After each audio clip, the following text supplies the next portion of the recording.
Hello, good morning. My name's Eric Schmiel. Welcome to your morning Schmiel.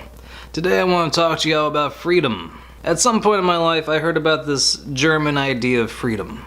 You gotta be careful with cultural knowledge, with learning about other cultures, because you never quite know if you're getting it right. You know, or maybe you're just hearing it from some random guy who's just talking about his own personal views, and not actually something that's culturally widespread. But at some point I heard somebody talk about the difference between how Germans understand freedom and how Americans understand freedom. I don't know if it's actually widespread or not, but I found the idea very interesting. But supposedly, the idea is that Americans think of freedom as something that you have from other people, right? It's a freedom from oppression. It's that no outside force is forcing you to act a certain way. That's what freedom is, and that you can do whatever you want. It's that choice. And you know, that makes sense to me. If no one's oppressing me, I'm free, I guess, right? But this other idea of freedom is this notion of freedom through discipline. That's what freedom really is. Freedom isn't freedom from other people, it's freedom from yourself.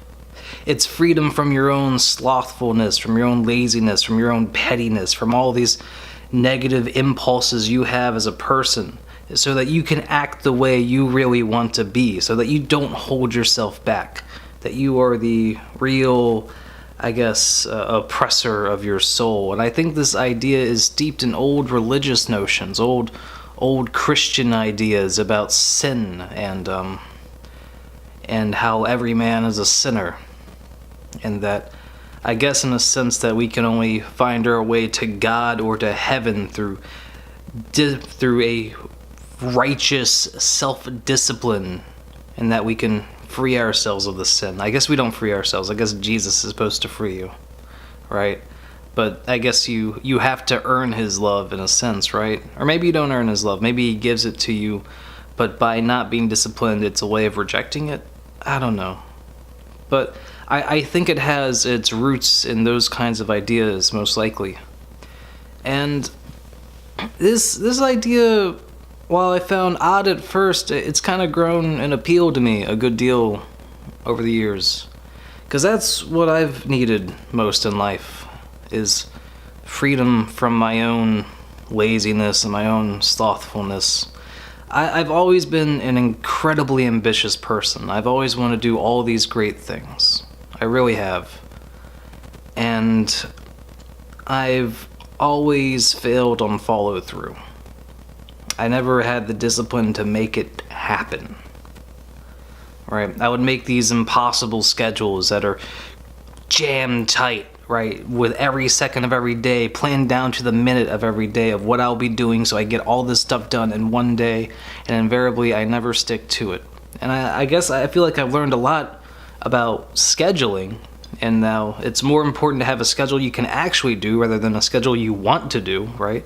That an important part of scheduling is understanding what your own limits are and not being, I guess, just very imaginative,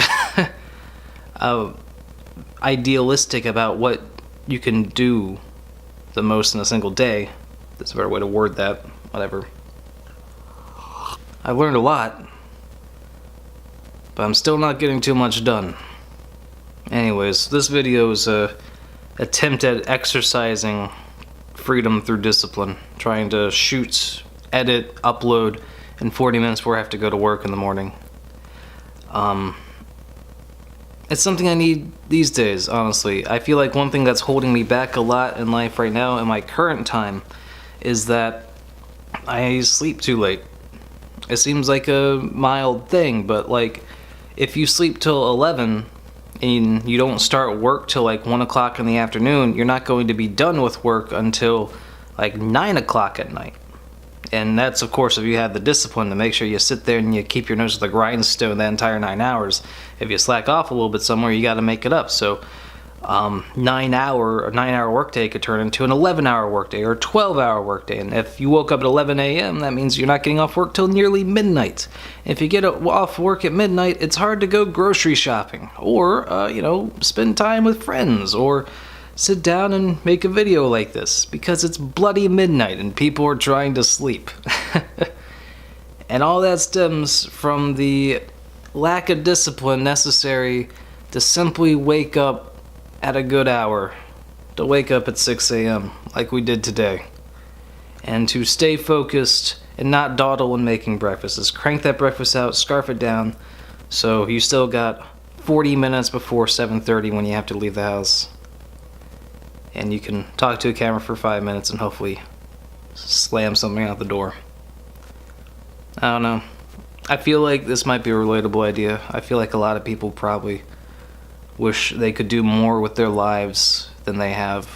And you know, it's always easy to say, oh, it's someone else's fault, but a lot of times our predicaments are, at least in some part, our own doing. Maybe it's unreasonable. Maybe it's unreasonable to maybe I'm expecting too much of myself. But even if that's the case, fuck it, man. I want to be extraordinary if that's the case. Let's live fantastically. At least strive for it. I don't care how much damage that does to one's self-esteem, that repeated failure to live up to your own expectations. Damn it, so be it. More than happy to try and fail if it means being impossibly great. I don't know. There's a better way to phrase that.